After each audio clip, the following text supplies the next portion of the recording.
I don't want to say it was a voice, but a very clear message. You've been praying for this girl. Trust me, I've got this. I want to welcome you back again for another story answering the question, is God active? Today, I am here with Bill Spangler, and he has a story that we're going to hear about today. Nice to be with you again, Luke. The story I want to tell today is about my older daughter, Kristen. I have two daughters, Kristen and Karen, and in August of 2018, Kristen began to have some health issues. She had health issues before that. In August of 2018, she determined that there was a cancerous growth in her intestines. And the day she found out, she came to us. Our whole family was there in Seattle, where she lived. And she was telling us, things are not good. There's a blockage and I have to go for more testing. And she said about that much, and my mind went to another place of a very distinct, I don't want to say it was a voice, but a very clear message that I can articulate in words. The message was so clear. It was, you've been praying for this girl. Trust me, I've got this. And that was just like, okay, whatever this is, you're telling me. And I thought, I believed that was a message from God. And I didn't know if that was saying, I'm going to heal her, everything's going to be okay, or if it was saying, this whole story is not unknown to me. I'm here in this story, however the story was going to flow out. So I took that to heart. I told my whole family that. And so the next day she went for more tests and found out that she had stage 4 cancer already. And 39 years old. And, doctor had said, when she had gone and said, I have some questions about this, well, how do you feel? I feel fine. You're young enough. Don't worry about it. It'll all be okay. And so she had asked the questions, but in the long run, this is kind of how it unfolded.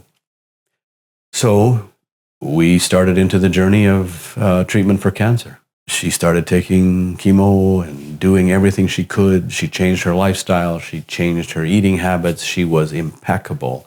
She read. She went to health retreats. She did everything she could to support her body. And there were signs that it was helping and that she was getting better. And then the next blood test, it's kind of, the markers are going up again. And so we had this month-to-month roller coaster. And then in the spring of the next year, she started saying things like, we need to create memories. We may not have a lot of time. We don't know. We don't know how this story is going to unfold. She was very realistic about it all. And the summer of 2019 came, and she was not well. And she was beginning to get a little weary of all the treatment and everything. And in August of 2019, so a year later from when she first was diagnosed, I was sleeping one night and I woke up, and it was sort of like whenever I woke up in the night, I used the opportunity to pray for her. I had asked God many times, can you heal her? Would you heal her? Please heal her. But I don't know your plan. You said you've got this. I trust that you've got this. And so August of 2019, I woke up one time and there was another clear, distinct message that I can articulate. And it was like this. It went like this. It said, if you knew that you had to say goodbye to her for a while, meaning that she would die, if you knew you had to say goodbye to her for a while, but in the long run, everything would be okay, would you be okay with that? Basically, it was a question of, do you trust me enough that if she doesn't come through this, that everything will still be okay, that I've still got this? And I just breathed, yes, I would, because I do trust God. So a month later, she passed away. And so her journey was 13 months. And so September of 2019, she passed away. And what carries me are those two incidents more than anything. I have a faith in God that He sees the end from the beginning. I have a faith in God that all the sickness and death in this world is not going to be forever. That one day He's going to make all things new. My question for God is, why did you wait so long? But he will answer that, and it will be okay. But I do trust that he's got this. And not everything always works out in this world. We have problems. We have issues. Jesus even told us about that. So I trust him with it. Wow. Sorry for your loss. Yeah, this is... Yeah, no parent plans to bury their children. No. It's just, and you know, she was vibrant and healthy until she wasn't. There's no explanation. There's no reason. It wasn't something she did. Cancer is just a beast. And it doesn't make it easier, though. No. But yeah, wow. There's a text in the Bible, and it comes out of John chapter 16, in verse 33. And this is what the Bible says. I have told you all this so that you may have peace in me. Here on earth, you will have many trials and sorrows. But take heart, because I've overcome the world. You may have suffered loss. You may be in the middle of suffering loss, or it may be on the cusp of your future. We're all at different spots in this, but every human being will and has suffered loss.